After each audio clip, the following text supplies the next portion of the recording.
अस्सलाम वालेकुम नाज़रीन, आप देख रहे हैं मेरा YouTube digital channel centre news 11। मैं हूं आपका मेज़बान मुनीर अहमद। प्रोग्राम वही सच कड़वा होता है मुनीर अहमद के साथ।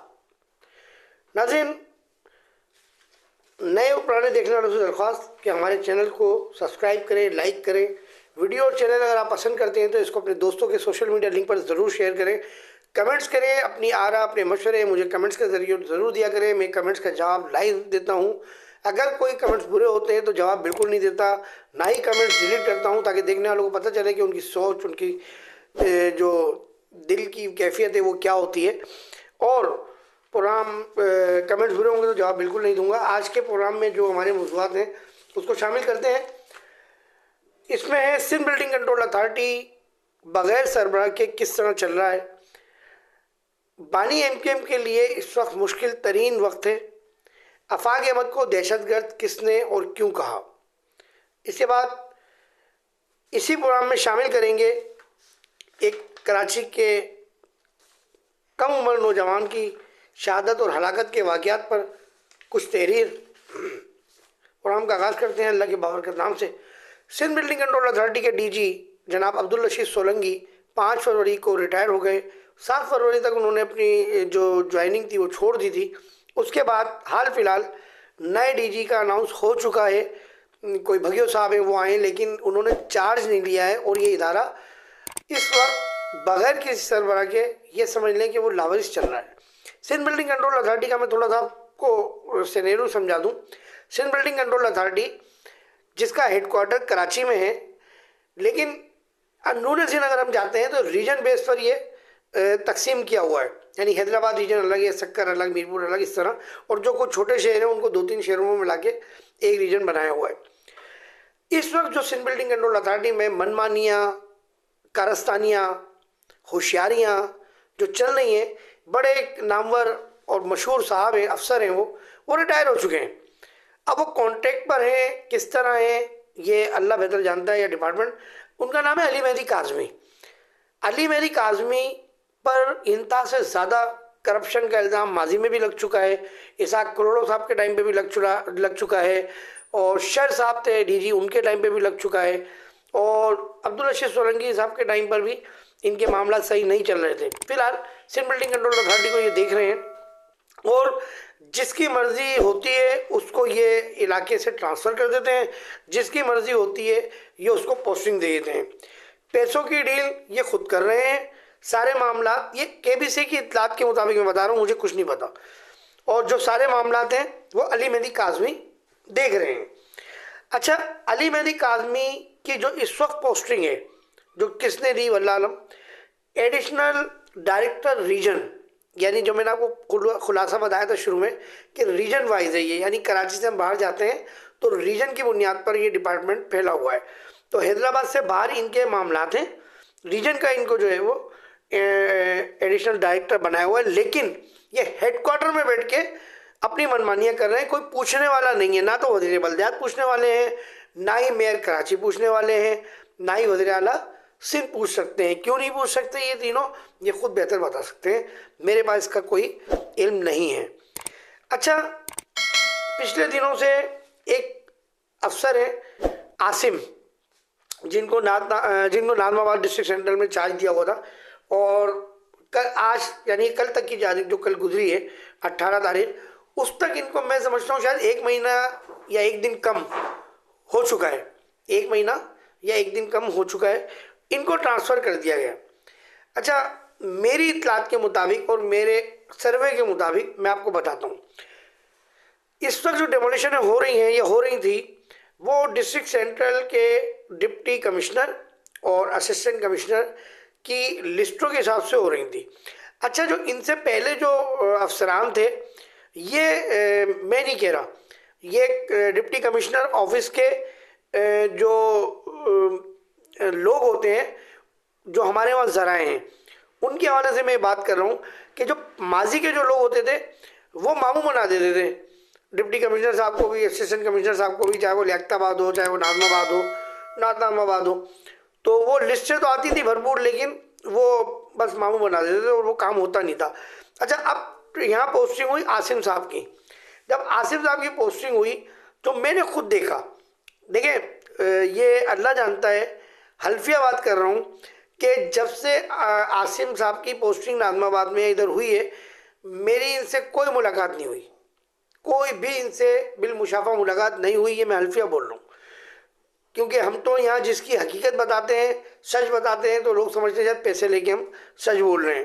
खैर, तो इन आसिम साहब की जब पोस्टिंग हुई तो वही कमिश्नरी सिस्टम के हिसाब से, डीसी के लिस्टों के हिसाब से डेमोलिशन कर रहे थे। अच्छा, हमें ये पता है, चाहे वो आसिम साहब हो या जो भी अफसर काम करता है, उसके ऊपर कितना प्रेशर होता है। सियासी प्रेशर उसके ऊपर होता है, सरकारी प्रेशर उसके ऊपर होता है, इलाकाई प्रेशर उसके ऊपर होता है। क्योंकि मैं 1990 ये समझ लें कि 1998 से मैं सिंध बिल्डिंग कंट्रोल अथॉरिटी को कवर कर रहा था और अभी तक कर रहा हूँ अल्हम्दुलिल्लाह। तो इस पर किन किन लोगों का प्रेशर होता है हम जानते हैं। अच्छा, आसिम साहब ने तकरीबन मेरी इंफॉर्मेशन के मुताबिक 50 से ज़ायद इमारतें डेमोलिशन की हैं। 50 से ज़ायद इमारतें डेमोलिशन करना कोई मामूली बात नहीं है, कहना आसान है। 50 से ज़ायद डेमोलिशन करना, प्लस मैं आपको क्लियर बता रहा हूँ अपने सर्वे की रिपोर्ट के मुताबिक कि कोई भी ज़ीरो कंस्ट्रक्शन शुरू नहीं हुई आसिम के टाइम पे। ज़ीरो कंस्ट्रक्शन का मतलब पिलंद का कोई भी काम शुरू नहीं हुआ है। जो डेमोलिशन हो रही थी आसिम के टाइम पे, वो डेमोलिशन वहीं रुक दी गई। क्यों? कि उनके पास डेमोलिशन लेटर नहीं थे। तो आसिम के टाइम पे वो तमाम काम रुक गए जो बगैर नक्शे के या नक्शे के बरखिलाफ हो रहे थे, और आसिम के टाइम से डेमोलिशन होना शुरू हो गई। 50 से ज़ायद डेमोलिशन होना बड़ी बात है, ठीक है ना। वो डेमोलिशन हुई तो जाहिर है उसके ऊपर प्रेशर कितना होगा। और जीता वही एक माफिया सिस्टम, जो करप्ट सिस्टम है, जो करप्शन का सिस्टम है, वो सिस्टम जीता। वो सिस्टम कहाँ का है ये अल्लाह बेहतर जानता है, मैं नहीं जानता।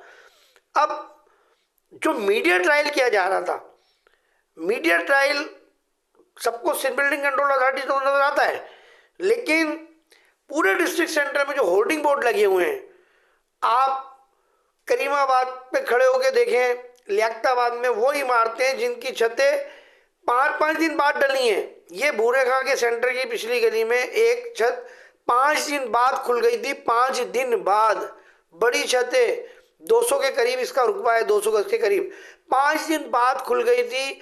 डबल शटरिंग पर रखकर वो इमारत तामीर की गई है। उस पर इतना बड़ा होर्डिंग बोर्ड लगा हुआ है कि मैं दुआ करता हूँ कि अल्लाह यहाँ कोई हादसा रुनुमा ना हो। उसके बाद हम आते हैं, जो यहाँ पीर जी अच्छन साहब का होटल हुआ करता था मेन 10 नंबर के चौराहे पे, उसके साथ एक और पुरानी इमारत है, वहाँ पर भी एक होर्डिंग बोर्ड लग गया दूसरा, आज तकरीबन 1 साल होने वाला है, ठीक है ना। वो इमारत खस्ता हाल है। मैं अगर उसको सिंध बिल्डिंग कंट्रोल अथॉरिटी में लेटर लिख के इसकी मैं मटेरियल चेक कर रहा हूँ तो ये खस्ता हाल इमारत है, उस पर होर्डिंग बोर्ड लगा हुआ है। अप्सरा अपार्टमेंट 50 साल से ज़ायद इमारत, उसकी उम्र हो गई है उस प्रोजेक्ट की।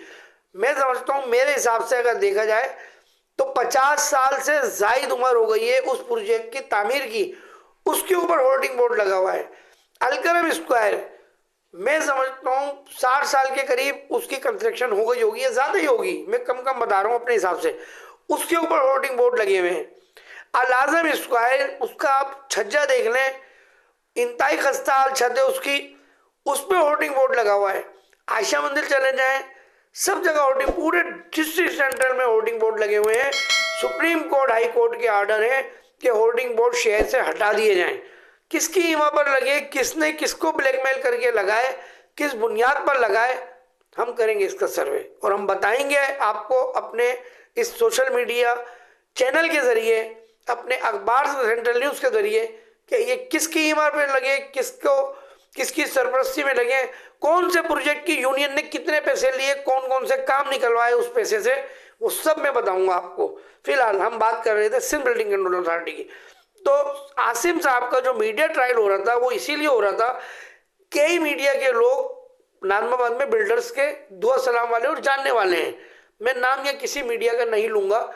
उसकी वजह ये है कि वजह सब जानते हैं, मैं क्या वजह बताऊँ। तो कई मीडिया के लोग बिल्डर्स के जानने वाले हैं, उन्होंने आसिम का मीडिया ट्रायल शुरू कराया और आसिम को बिल आखिर आगे मजीद प्रेशर देके आसिम का ट्रांसफ़र करा दिया गया। तो आज आसिम नाजमाबाद में नहीं है। लेकिन अब आज की तारीख नोट कर लें, यानी कि आज सिंध धरती शाह अब्दुल लतीफ़ भटाई साहब का उर्स है और तारीख है 19 फरवरी 2025। अब मैं जो गैर कानूनी तामीरात का सर्वे करूंगा तो मैं आपको वीडियो के लिए छोटे छोटे दिखाऊंगा भी, और उसमें मैं तारीखें भी बोलूँगा, तो वो आपके सामने पता चलेगा कि आज के बाद से इलीगल कंस्ट्रक्शन के क्या मामला थे। खैर आगे चलते हैं। बानी एमकेएम के लिए मुश्किल तरीन लम्हा और वक्त क्यों है, इस पर हम थोड़ी सी मुख्तसर बात करते हैं। देखिए, बानी एमकेएम ने 3 दिन पहले जो एक मुहिम शुरू की, तंजीम साजी की, तो I am support Altaf Hussain के नाम से। अब उन्होंने कहा, बानी एमकेएम ने, कि 1 रुपया साथी दें, 1 रुपया डालें, और साथियों ने तो, जो उनके साथी हैं, जो उनके वफा परस्त हैं, उन्होंने कहा तो हम इतने धर्म डाल रहे हैं, हम इतने पाउंड डाल रहे हैं, हम इतने रियाल डाल रहे हैं। पाकिस्तान के लोगों ने कहा, पाकिस्तान के वीडियो की तस्वीर, वीडियो उनके जो टिकटॉक चैनल है, उनका जो टिकटॉक जो लाइव, उसमें वो फिक्री नशिस्त से करते हैं, मैंने खुद देखा है, तो उसमें कई बच्चियों ने जो है वो बॉक्स बताए, तो अगर हमारे पास यहाँ इसमें होगी वीडियो लाइब्रेरी में तो हो सकता है एडिटिंग वाले लगा दें, लेकिन मैं आपको बता रहा हूँ कि बच्चों ने भी बॉक्स बना के दिखाए और कि हम ये कर रहे हैं, ये कर रहे हैं।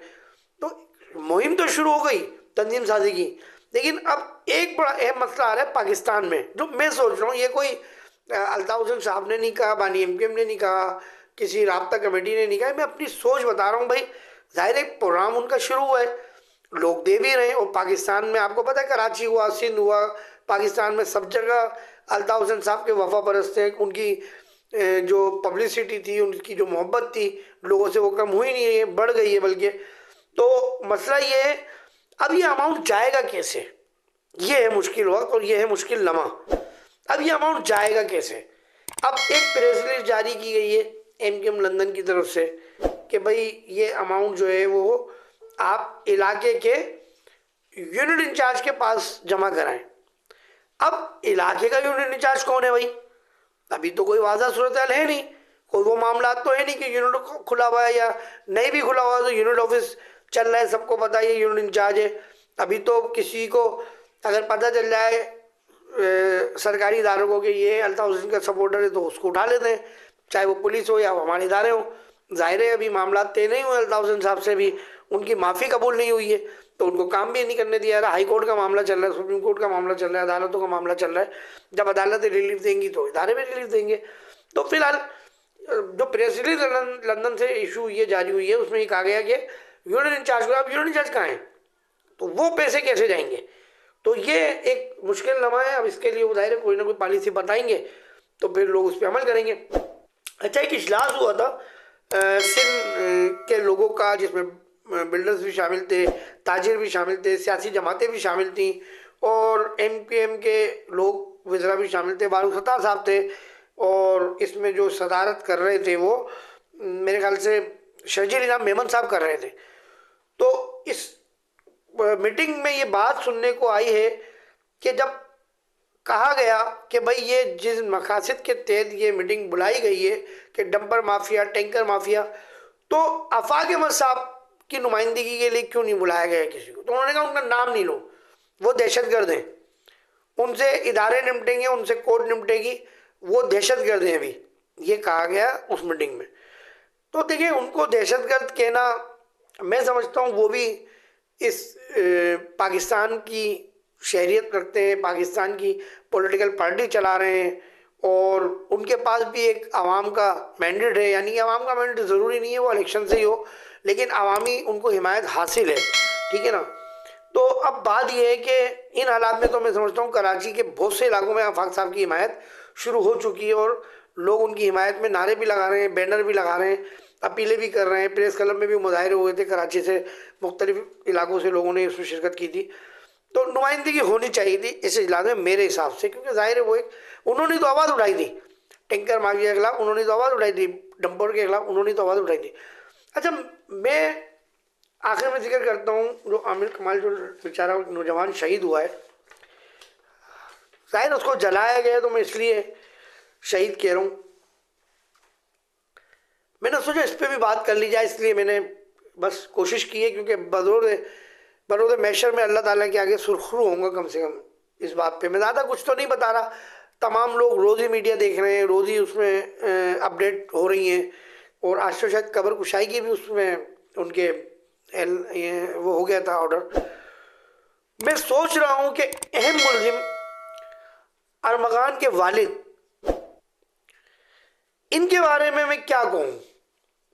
कल्चर, सिस्टम, एटीट्यूड, अकड़, तकब्बुर, घुमंड, बेहिसी, बेबसी, मतलब दुनिया भर की करेंसी पे खड़ा हुआ एक शख्स, इसको मैं क्या कहूँ, क्या महसूस करूँ मैं इसको, जो उसके जो एटीट्यूड हम देख रहे हैं।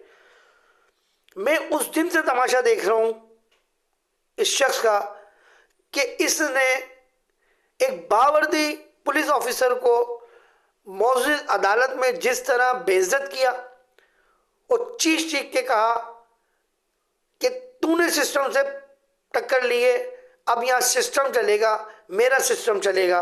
ये वीडियो वायरल हो चुकी है, मैं अपनी तरफ से नहीं कह रहा। तो उस ऑफिसर की तौहीन और कहा कि सिस्टम चलेगा यहाँ मेरा। अच्छा, कोई भी इदारा, कोई भी मीडिया पर्सन उससे सवाल नहीं कर रहा, उससे बात नहीं कर रहा, उससे गुफ्तगू करने को तैयार नहीं है इन हवालों से कि भाई जाहिर है मुबैना कातिल है उसका बेटा, जिसके खिलाफ अब तक सारे सबूत उसके हक में ही जा रहे हैं। तो उसका बाप खुलेआम मीडिया और पुलिस को बोल रहा है कि टका नहीं मिलेगा, कुछ नहीं मिलेगा, पैसे नहीं मिलेंगे। तो मकसद क्या, रिश्वत, सिस्टम।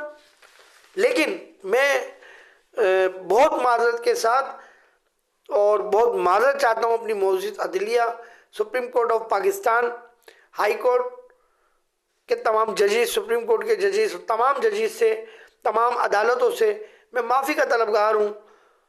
और मैंने अपनी उम्र में मैंने बड़े बड़े केस देखे, यानी कि सरकारी सतह पर किसी को मैंने खुलेआम सड़क पर गोलियां मारते हुए भी देखा बावर्दी। मैंने यहाँ पर वडेरा शाही कबायली स्टाइल में मासूम नौजवान को कत्ल करते भी देखा।